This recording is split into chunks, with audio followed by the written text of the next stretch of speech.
안녕하세요. 회계선배입니다.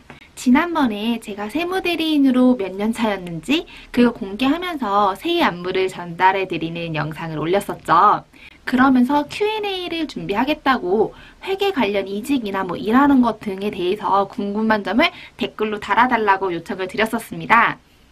저도 유튜브를 엄청 보고 블로그도 보고 이런 게시글 엄청 보면서도 댓글 다는 경우가 굉장히 드물거든요. 이게 댓글 단다는 게 생각보다 진짜 쉽지 않은 일인 것 같은데 무려 10분도 넘는 분들께서 댓글을 달아주셨더라고요. 정말 감사합니다. 그래서 오늘은 Q&A 관련으로 이야기를 한번 진행을 해볼게요. 지난번 영상에서 1번으로 댓글 달아주셨던 망두님, 자주자주 영상 올려달라고 달아주셨는데요. 혹시 보고 계세요? 앞으로 더 노력하겠습니다. 질문들을 모아보면은 이제 크게 한 4가지 정도로 나눌 수 있더라고요. 세무대리인이랑 일반 회사에 대한 비교, 그리고 일반 회사로 이직할 때 자격증, 경력 인정, 세비나 세무회계에 의해 준비할 것들, 기장 관련으로 실력을 올리는 방법, 이직한 이유, 이 정도 주제로 압축이 좀 되었습니다. 그래서 일단은 제가 이직한 이유부터 말씀을 드릴게요. 세무대리인으로 5년 차면은 이제 어느 정도 자리를 잡은 건데 왜 굳이 일반 회사로 갔는지 이게 궁금하신 포인트가 아닐까라는 생각을 해요. 저는 일단 회계 분야에 있어서 더 넓은 경력을 만들고 싶어서 이직을 했습니다. 세무대리인 일을 하면은 중소기업 회계 기준으로 회계를 하기 때문에 요 회계 기준으로 회계 처리도 해봤고, 개인, 법인, 과세, 면세, 다양한 업종, 개업과 폐업, 원천세, 부가세, 법인세, 종소세 등 정말 폭넓게 세무 일을 해왔었습니다. 많은 업체를 담당하면서 숙련도는 높아졌지만 아무래도 기장을 맡기고 세무신고를 맡기는 업체의 규모는 아무리 커도 100억 선이고 보통은 이제 10억에서 20억 그 정도 거래처, 그 정도 사이즈의 거래처도 많지는 않죠. 그래서 세무대리인으로 이쪽은 세무대리인은 회계보다는 이제 세무 쪽에 포커스가 더 많이 맞춰져 있고 세무와 회계에 대해서 깊이는 얕지만 굉장히 폭넓게 다루는 것 같아요. 제 생각에는. 그래서 이제는 회계를 좀 더 깊이 있게 다뤄보는 일을 해보고 싶어서 이직을 선택하게 되었습니다. 이제 두 번째로 기장 실력을 높이는 방법에 대한 이야기를 해볼게요. 요거는 저의 개인적인 경험담이고 제 개인적인 생각이기 때문에 참고로만 들어주세요.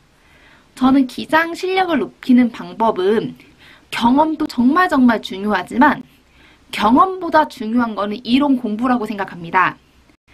정확한 회계 처리 방법을 알아야 실무에 적용하는 거라고 생각을 해요. 당연히 처음에 신입으로 들어갔을 때는 자격증 공부할 때는 계정 과목도 다 알려주고 복리후생비로 사용했다, 접대비로 사용했다 하면서 다 알려주고 하니까 그냥 그거를 입력하는 방법만 배워서 실전에 바로 투입이 되는 거죠. 딱 왔을 때는 영수증만 보고 계정 과목부터를 나한테 선택하라고 하니 그래서 멘붕이 오는 건데 그런 자격증 과정에서 겪었던 것과 실무로 들어오면서 발생하는 그 멘붕, 그 괴리감은 사실 몇 달이면 해결이 된다고 저는 생각을 합니다. 그래서 그런 괴리감만 채워주는 시간을 거치고 난 이후에는 이론을 많이 아는 것이 회계 업종에서는 그게 힘이고 실력인 것 같아요. 우리가 뭘 할 때, 알아볼 때 책을 찾아보잖아요. 인터넷 찾아보고 처리하는 방법, 세법 이렇게 다 이론을 찾아보고 이론에 맞게 처리를 하는 것이기 때문에 엄청 10년 차고 20년 차고 이게 중요한 게 아니라 어느 일정 궤도에 올라오는 순간부터는 내가 어느 정도 이론을 더 많이 알고 있느냐, 이게 연차보다 실무를 많이 체감한 그 경력보다 더 중요하다고 생각합니다.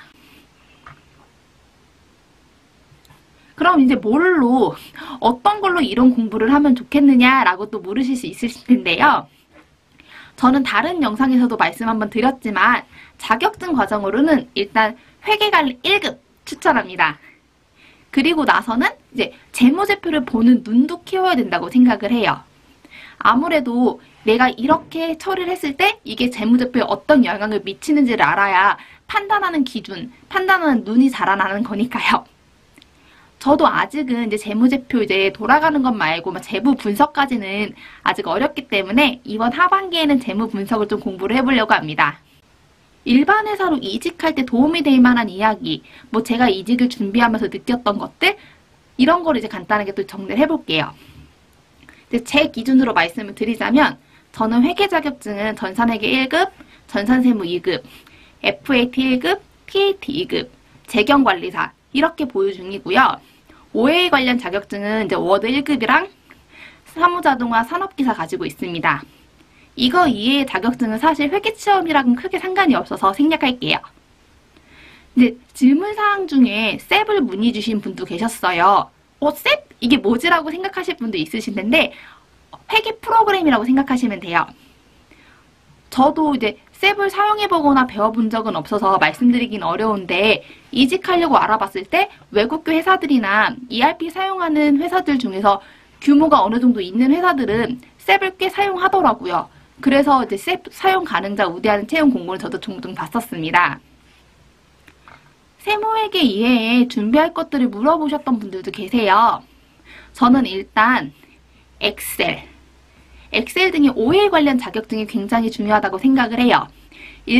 우리가 세무회계 사무실에서 근무할 때는 더존이나 이제 세무사랑을 사용하는 비중이 굉장히 높지만 일반 회사에서는 이제 엑셀 사용하는 비중도 굉장히 높아질 거예요. 엑셀로 이제 회사를 관리하는 거죠. 전반적인 관리하는 백데이터를 엑셀로 관리를 하고 그 다음에 입력은 이제 ERP 시스템을 사용을 하고요. 그러니 엑셀, 파워포인트, MS 워드, 이런 한글 프로그래머, 이런 거 사용하는 게 굉장히 중요합니다. 그리고 또 어느 정도 규모가 큰 회사로 이직하는 걸 생각을 하신다면 영어 되게 중요한 것 같아요. 규모가 있는 회사들은 4년제 필수다, 아니면 3개월 필수다, 혹은 우대다, 토익 몇 점 이상 필수다, 이런 요건들이 있기 때문에 대학은 이제 와서는 어쩔 수 없는 부분들이실 것 같고, 그래서 회계로 이제 일반 회사로 이직할 때 회계 자격증 이외에 더 필요한 거는 저는 이제 OA 관련 자격증과 영어 인증 점수라고 생각합니다. 회계세무 사무실에서 이제 경력이 일반 회사 이직할 때 인정이 되는지 이거 진짜 하실 분들이 많을 것 같아요. 댓글은 안 달아두셨어도 요건 참 많이 궁금해 하실 것 같은데요. 일단 일반 회사는 회사 업종, 규모 이런 거에 따라서 정말 천차만별 나뉘어요. 그래서 뭐라고 딱 회계라 해서 말씀드리기는 어려울 것 같습니다. 다만 제가 이직하려면서 알아봤던 것들, 헤드헌터한테 연락이 왔던 것들을 바탕으로 말씀을 드리자면은 최소 자체 기장을 하는 회사로 이직을 생각한다면 전 1년에서 3년 사이가 최적이 아닐까 싶어요. 솔직히 일단 회계를 한다는 건 같아 보일지언정 안에 들어가면은 디테일한 부분에서 차이가 발생합니다. 그래서 중고 신입으로 입사를 하거나 주임, 대리급까지 요렇게는 이직을 좀 하기는 수월할 수 있을 것 같은데 과장, 부장 이런 식으로 10년 차다 해서 그런 직급을 달고 이직하기 사실상 좀 어려울 것 같아요. 그러니까 낮은 연차일 때는 그냥 간단하게 회계 처리하는 것도 그 일을 업무로 맡기 때문에 그렇게 괴리감이 발생하지 않을 수 있는데 연차가 쌓이면 쌓일수록 점점 일반 회사랑 그리고 세무회계 사무실에서 하는 업무의 차이가 계속 발생을 하기 때문에 이직을 생각하신다면 오히려 조금 저연차, 5년 미만에서 이직을 준비하시는 것이 저는 현실적으로 더 가능성이 높다고 생각을 합니다. 자, 그럼 이제 마지막 4번째. 일반 회사랑 세무대리인 이 두 개의 차이점에 대해서 제가 느끼는 점을 이야기해 보도록 하겠습니다. 저는 크게 한 세 가지로 좀 세분화해서 나눠봤어요. 먼저 이제 1번, 업종이 달라요. 세무 대리인은 어느 세무사 사무실, 이제 회계사 사무실에 가든지 하는 업무가 비슷하나 일반 회사는 이제 업종에 따라, 회사 규모에 따라 처리하는 일의 범위가 다르더라고요. 또한 세무 대리인은 기본적으로 서비스직인 반면에 일반 회사는 본인들이 갖고 있는 업종이 있잖아요. 뭐 제조든 뭐 도소매든. 그렇기 때문에 일반 회사에서 회계 업무를 하는 거는 관리 쪽에 속하는 업무입니다. 그래서 보통 세무 대리인은 딱 회계, 세무만 하는데 일반 회사는 그렇지 않은 곳이 많더라고요. 회계, 인사, 총무 이렇게 한다든가 경영 지원과 관련된 다른 업무들과 회계를 한다든가 회계, 자금, 뭐 예산을 한다든가 이런 식으로 다른 일과 회계를 함께하는 경우들이 많은 것 같았어요. 뭐 참고로 대기업 채용 공고들을 보면은 여기는 이제 회계 하나도 뭐 일반 회계 1팀, 2팀, 뭐 연결회계팀 이런 식으로 회계 하나도 세분화되어 있더라고요. 두 번째는 일하는 스타일이 달랐어요. 세무대리인 업은 일반적으로 본인 거래처는 본인이 관리하는 방식으로 일이 진행되나 일반 회사는 협업으로 일이 진행됩니다. 고로 사람으로 인한 스트레스를 받을 확률은 일반 회사가 더 높은 것 같아요. 뭐 세무대리인도 거래처, 좀 지랄 맞은 거래처를 만나면 좀 스트레스 받을 수 있기도 하긴 하나 여긴 좀 남인데 같은 회사 내에서는 맨날 진짜 얼굴에 부딪혀야 되는 사람이라서 저는 개인적으로 이쪽이 더 지랄 맞은 사람을 만나면 힘들지 않을까라는 생각을 했어요.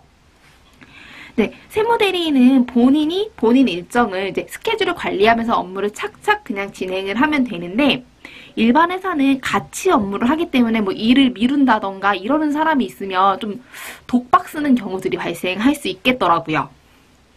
이제 세 번째, 기장을 하는 목적이 좀 다른 것 같아요. 세무대리인은 세무 신고를 위한 기장을 하지만 일반 회사는 이제 회사 내부에 대한 관리, 회계 감사를 받기 위한 거, 그리고 세무 신고를 하기 위한 거, 이 모든 게 하나로 통틀어진 기장을 하고 있어요. 그러다 보니 전표를 치는 시간에서 엄청 차이가 나더라고요.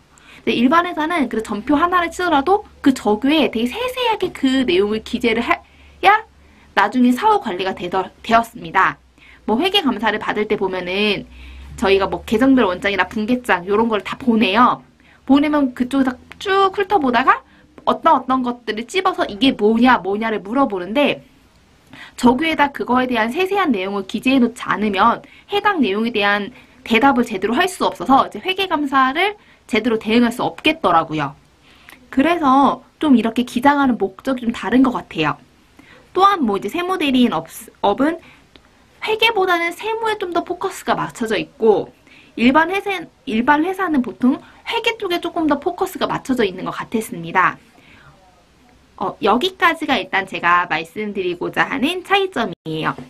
뭐 물론 제가 모든 회사를 다녀본 것도 아니고 제가 뭐 일반 회사로 간 지도 얼마 되지도 않았는데 확실하게 뭐 장단점을 비교할 수는 없겠지만 일단 현재까지 제가 뭐 이직을 준비하면서 그리고 막상 다녀보면서 느꼈던 차이점은 여기까지입니다.